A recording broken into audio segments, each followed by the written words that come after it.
শিক্ষার্থী বন্ধুরা, আজকে আমি তোমাদের সামনে আলোচনা করব কিভাবে অ্যাসার্টিভ থেকে এক্সক্লেমেটরি সেন্টেন্সে রূপান্তর করা যায়।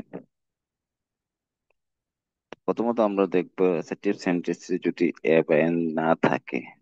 যদি অ্যাসার্টিভ সেন্টেন্সে যদি এ বা এন না থাকলে প্রথমত আমরা হাউ দিয়ে শুরু করব।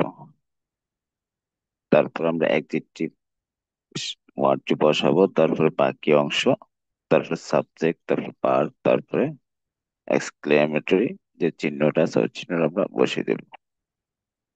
আর যদি এ বা এন থাকে, তবে এ বা এন থাকলে আমরা হট দ্বারা শুরু করবো, তারপর আমরা এ বা এন লিখবো, তারপর এক্সিটিভ, তারপর বাকি অংশ, তারপর সাবজেক্ট পার, তারপরে এক্সক্লেমেটরি চিহ্ন। চলো আমরা কয়েকটি উদাহরণের মাধ্যমে বিষয়টি বোঝার চেষ্টা করি।